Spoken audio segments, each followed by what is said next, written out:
Thanks for joining us on another edition of Connect with Ivy Tech. I'm Marketing Coordinator Phil Quinn, and joining me in her office is the Acting Chancellor, Dr. Stacy Atkinson. How are you? Thanks for having me, Phil. I'm okay. Well, are you? Because I think... I'm okay. Everyone asks. That's right. I'm okay. Busy, but I'm okay. Right. This really is the crucial point at the start of the year for the college, right? I mean, fall enrollment is when we have the largest enrollment across the country when students go back to school.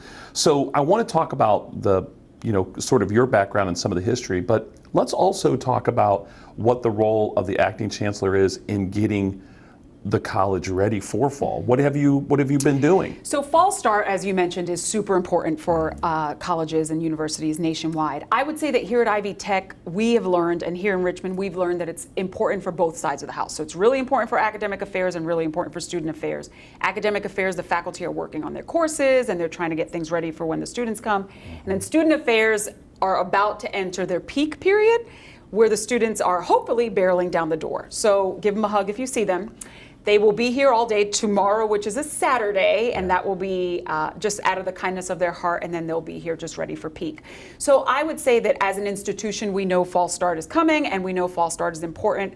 Where I came from at Ivy Tech, they'd always say we don't start anything new in fall, and that's not the case anymore. We start everything new in fall, and we get really excited for students to come. I love the first day of classes in the fall. It reminds me of my little ones going to class and going to school, and you see the students through the hallway, and it's super exciting for Fall Start. It's the start of something new, and it is our largest enrollment period. Yeah. The first day of school is the same for a college student and for a faculty like it is for an educator, a teacher at a elementary school, and just a high school kid? I mean, so it's all the same? That's a really interesting question. You're asking an early childhood major if it's the same, and yes, it's the same. Okay. I always got really excited, and I had a really great mentor of mine once say, if you bottle up what you feel on the first day of school, you can get through the rest of the year, and that's what I tell the faculty here. They can just bottle up that excitement for themselves and for their student and tap into it when they need it. Right. They'll be okay for the rest of the year. I think it's the same. I don't know if a psychology major would say the same thing to you.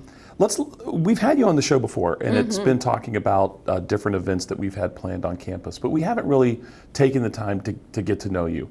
You were vice chancellor, and then Chad Bolser is promoted within the college, and so you assumed this role as acting. What's the difference between being a vice chancellor for academic affairs and then being an acting chancellor? So I would say here at Ivy Tech Richmond, it's really exciting to oversee both sides of the house. For a long time, I was just over academic affairs, and my counterpart Sabrina Pennington and I worked really closely together. But I was over academics, and she was over student affairs. So while we worked closely together, we were sort of in charge of our own world, and then went to Chad, and he kind of oversaw everything and made decisions.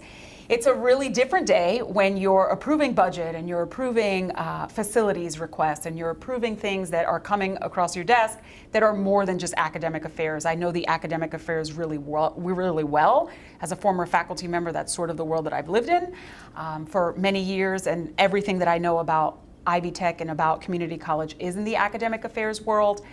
The student affairs world is something that I've had to learn. The good news is Sabrina and I worked really closely together for the 2 years that I've been serving over academic affairs, and I've learned a lot about her, and neither one of us know that we can live in silos. So it wasn't, I was over academic affairs, she was student affairs, you need to go to her. We were able to work together under Chad's leadership and make sure that we worked closely together. And I now oversee both areas, so that having an acting VCAA is a little bit different. Some of the questions still come my way as VCAA or former VCAA, and I send them to the deans who are assuming the responsibility right now. And just for our viewers, VCAA is Vice Chancellor of Academic Affairs. So let's talk a little bit about you and how you got to Ivy Tech, a little bit about your background. I think that maybe some of the people watching are like, I know we've seen Stacy before, we really just want to get to know her a little bit better. Tell us a little bit about yourself. So I was born and raised in New York City. So I grew up in the New York City that you watch on TV and that you see on TV where nothing good ever happens. And I grew up in Brooklyn, New York, and I grew up to Spanish-speaking parents, so Spanish is my first language. It wasn't until third grade that I was able to learn the English language and learn how to communicate in English. I still speak Spanish to my parents and to my grandparents. It's a sign of respect. So when I get off the phone with them and my kids are in front of me who don't speak Spanish fluently, they're like, oh, we got to give her a couple seconds to process. So I grew up in New York City. I, like our students, attempted college, and it didn't work out the first time. I have a really late birthday. My birthday's on New Year's Eve, and in New York City, you're allowed to go to kindergarten at 4 years old. So I did. My parents sent me to kindergarten at 4 years old. I was 17 when I graduated high school and went to college, and it was my first taste of freedom. And like our students, life gets in the way, and mom's not waking you up to go to class, and I didn't go to class. And learned very quickly that you have to go to class if you want to be successful. That's my first advice for all of our students. Make sure you go to class and communicate with the professors. That was a piece of the battle that I wasn't familiar with, so I successfully flunked out of 2 colleges where my parents then cut me off and said, college is up to you. We really like you, but we're done. Yeah. And done they were, and I joined the Marines because they weren't done with me. So my older sister is a retired Army soldier, and it wasn't too far off that I, in wanting to one-up her, joined the Marines. And I spent 5 years in the Marine Corps. I worked on airplanes. My bachelor's degree is actually in professional aeronautics. I thought that I would do the Marine Corps forever, but had a really bad hankering to be an elementary school teacher. We were stationed in South Carolina. The Marine Corps gave me everything. I was married in the Marine Corps, bought our first house in the Marine Corps, had my 2 children. The Marine Corps gave me everything. I'm just glad it's over. I was able to be discharged, honorably discharged on October the 20th, and on October 21st, I had a full class of 2nd graders. The joke was they were the straightest line in the school, and they were. I probably didn't know what I was teaching them as it related to lattice and math or reading, and God help them, but I knew that I had the straightest line. I spent the year with that group, and they asked me a couple of years later to come on as an adjunct at our local community college.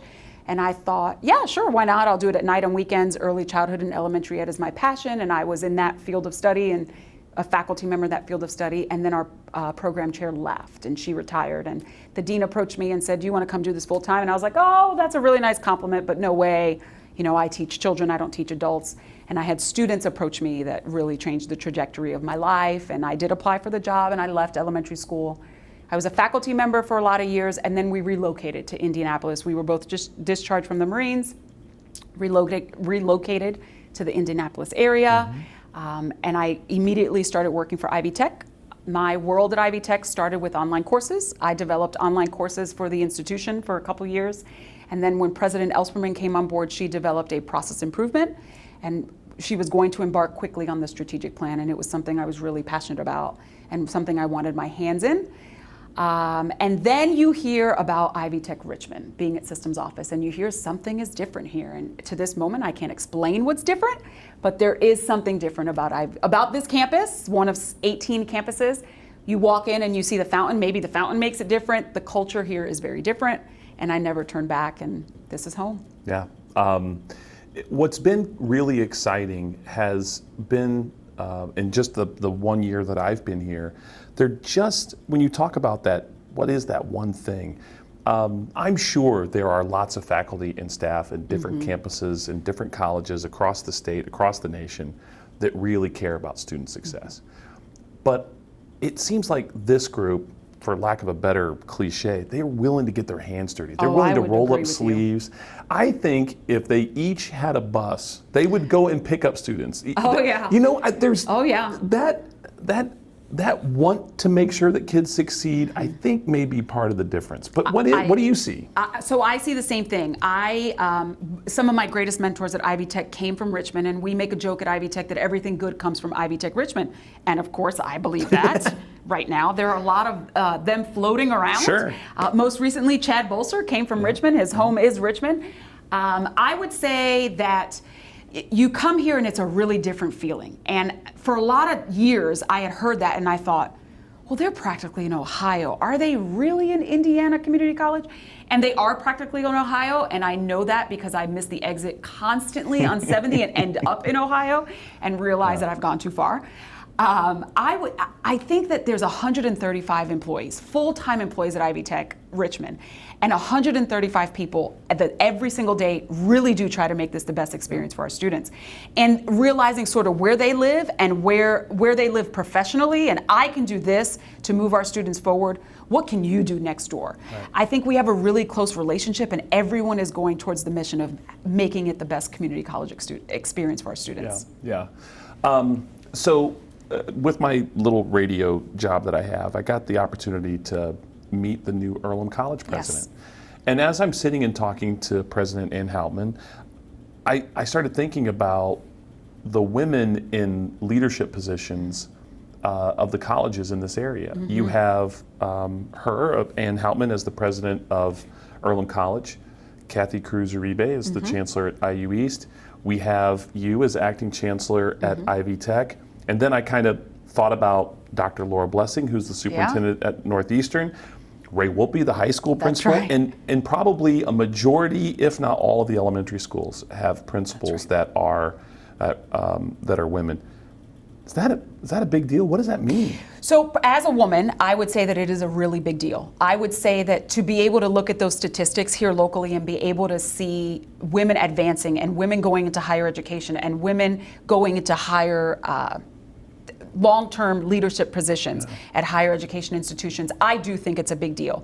I would say that we are slowly approaching a world where women are advancing and women are going to get advanced degrees.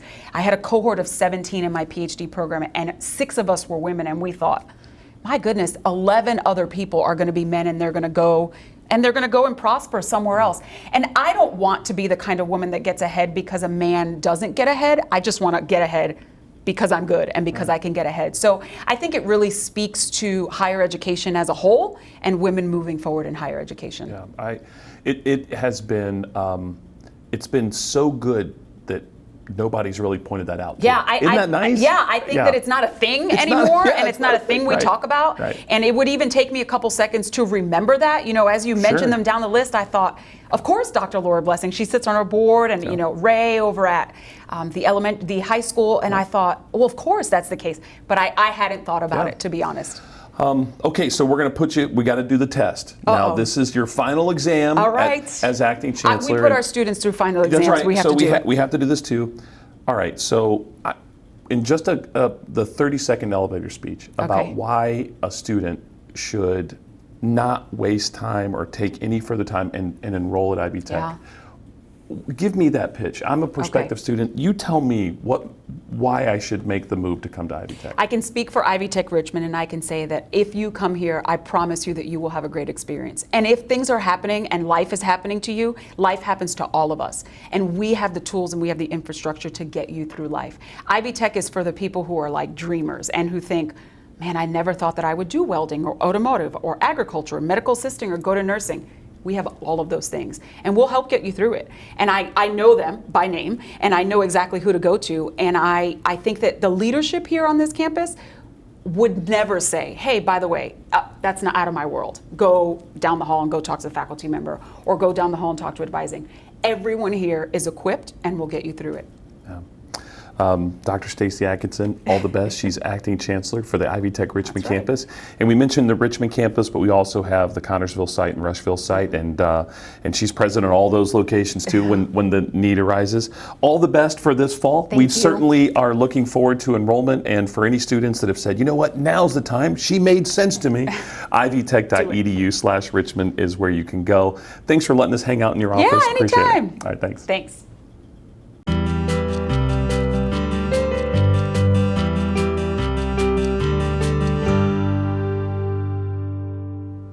Welcome back to Connect with Ivy Tech. We've gone upstairs in Johnson Hall, and we're in the brand new Reed Medical Assisting Lab. And our program here is growing, and a big part of it is because of Rebecca Keene, who is our guest. Good morning. How are you? Good morning. Good. How are you? Fantastic.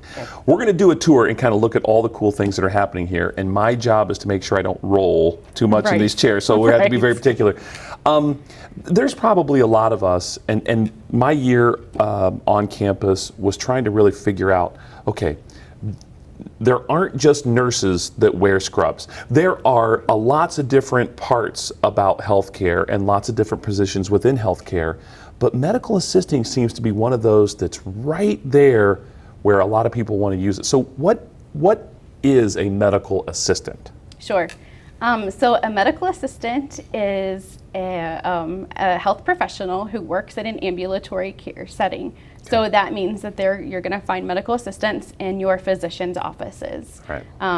The great thing about medical assistants is that you're going to find them working those 9 to 5 or 8 to 5 jobs Monday through Friday, usually no weekends.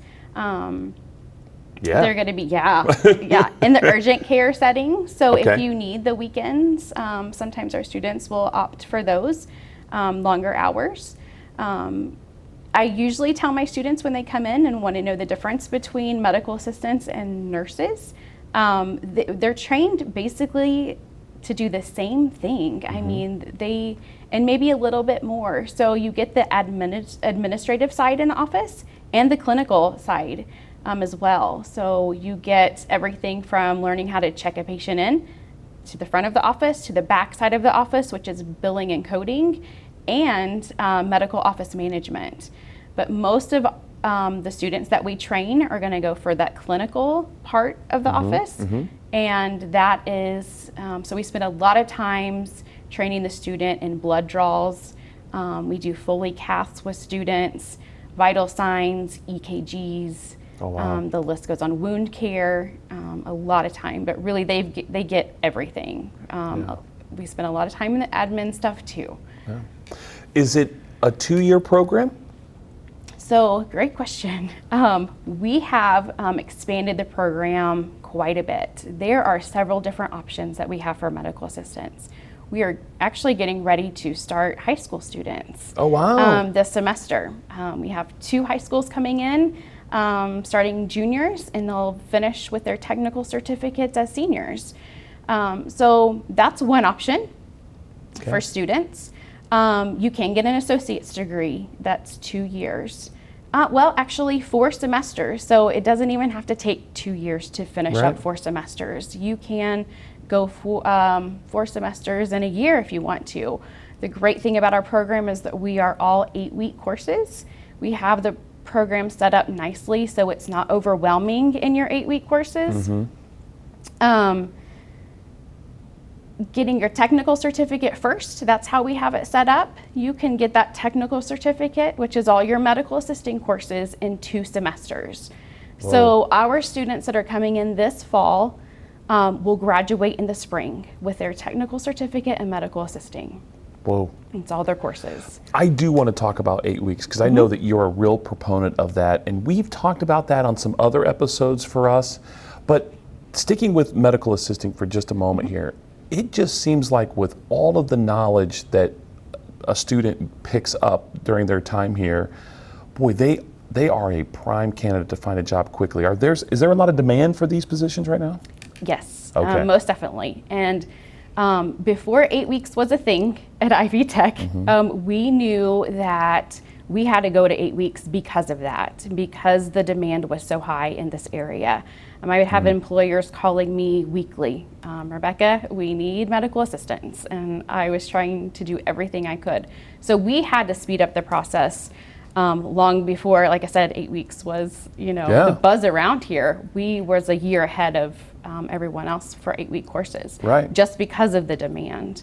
Last time I checked, just our local hospital in this area, they had over 30 positions for medical assistants. That's just one facility. There's other facilities that need medical assistants as well. Right. And like you said, we talked about a little bit earlier, we have Ohio students that, that we service too. That's right. I mean, if you happen to know someone, we're showing this program in Union City, Connorsville, and in Richmond. And so any of those folks watching, if they know somebody who lives in Ohio, tell them to come over here because it is an in-state option where a person out of state can pay the same tuition rate as someone in state. So that's, and honestly, a lot of these jobs are in Richmond because healthcare is such a growing industry in our area. So that really makes sense. Right. Yeah.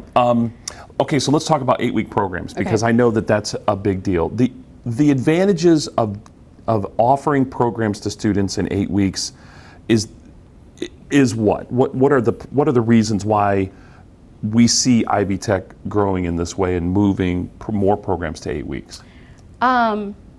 For one, the medical assisting program, again, was to get students through the program sooner, to get those jobs to meet employer demands. Really for students, we see them sticking with the programs. Okay, you continue on, right? Yes. Yeah. And really doing better in their courses.